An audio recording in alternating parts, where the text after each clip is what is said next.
Excited to hear from our next author, Bethanee Epifani, who is the ultimate communicator. I love this. She's a graduate of Loyola Marymount University. I hear we are into it. Yes, come on. With a degree in sociology. As an author, speaker, and teacher, she inspires today's young people to discover their gifts and live their best lives. Born and raised in Los Angeles, Bethanee's desire to share and uplift comes from her own past emotional and mental struggles.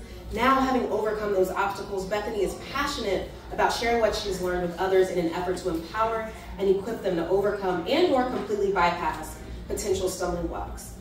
Bethanee connects with people of all ages as she shares vital life principles of self-love and self-determination. Her first book, My Quarter of a Century Life Lessons, speaks on these same life principles while chronicling Bethanee's journey after graduating from LMU and stepping into adulthood.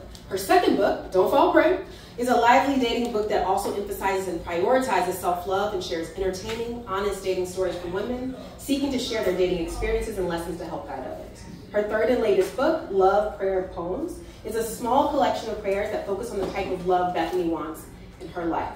In addition to speaking and writing, Bethanee started a podcast called I Am Epifani that gives her the space to share more lessons with those that can benefit. Join me in welcoming Bethanee Epifani to the stage.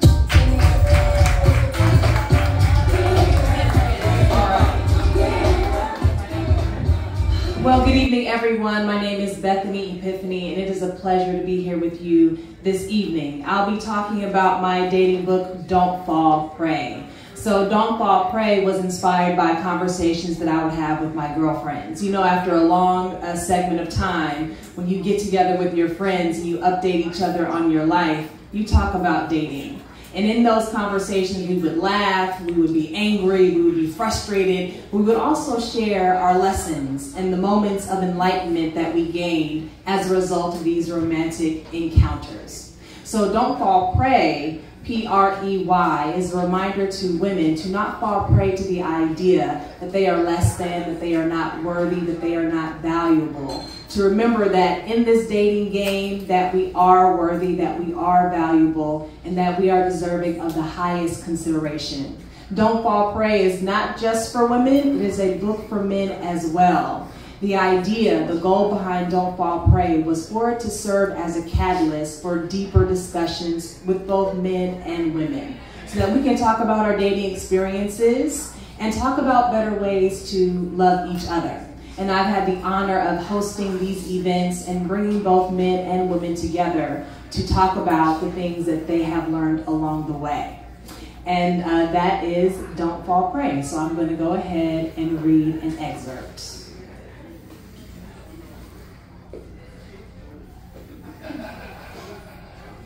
All right. So this is titled The Fixer Upper, Chapter 12. Listen, we all have potential. We have the potential to grow from our mistakes and evolve into a better person as we put forth the effort. However, on the contrary, there's a possibility for us to squander that potential and continue to make the same mistakes willingly. There is a possibility that a person would not seek growth at all and remain stunted in their personal development. This leads me to what I like to call a fixer-upper. A fixer-upper is someone who has great potential, but who must develop patience and work towards self-improvement in order to actualize that potential. I have encountered many women and men who are dating a fixer-upper of a person. Now, keep in mind that to a certain degree, everyone is a fixer-upper, because again, no one is perfect, and everyone has areas that need improvement.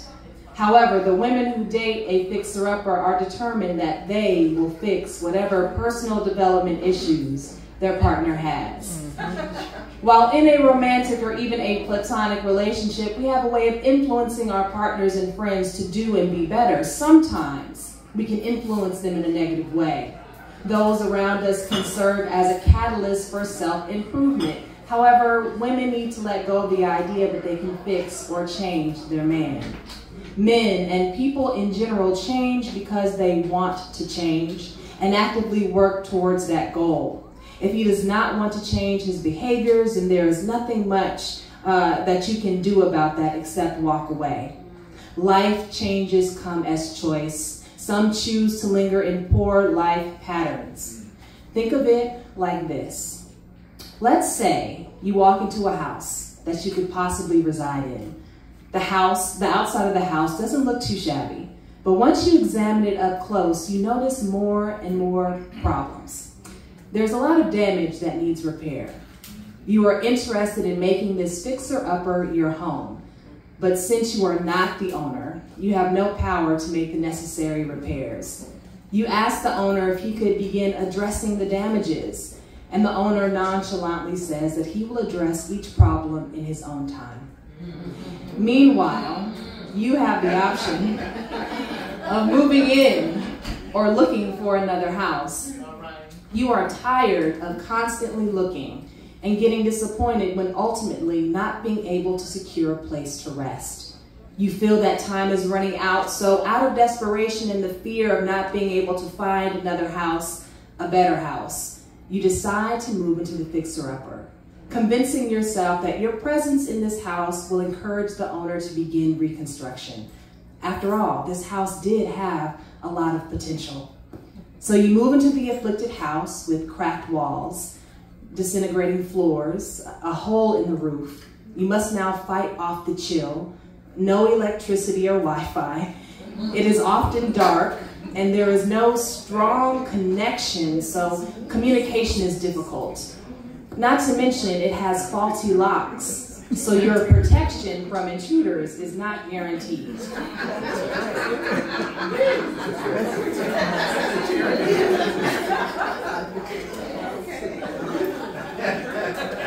But,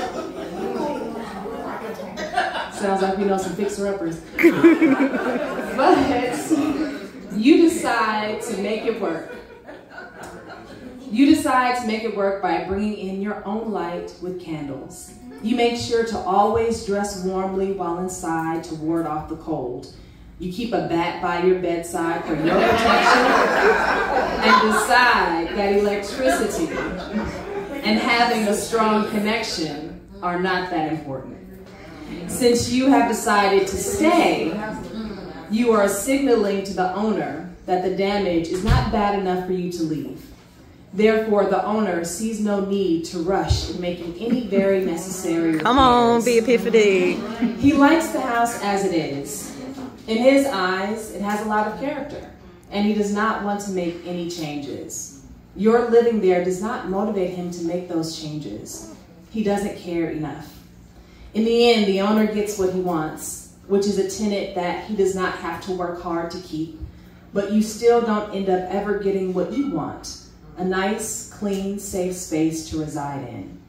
Now, if you haven't caught on yet, in this scenario, the fixer-upper/owner represents the man or woman that you are dating who refuses to make any improvements.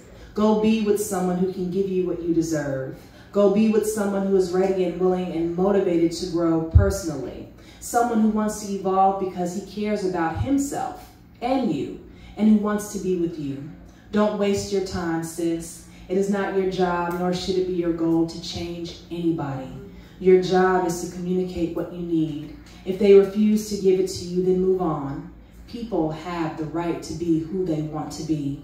If the tables were turned and it was the man who wanted you to make changes and you said no, you would probably tell him to go kick rocks. Because if he won't take you as you are, then that's his decision. Everyone must do what works best for them. No need to be angry or resentful. No one owes you anything. Walk away in peace. Fixer-uppers must ultimately fix themselves.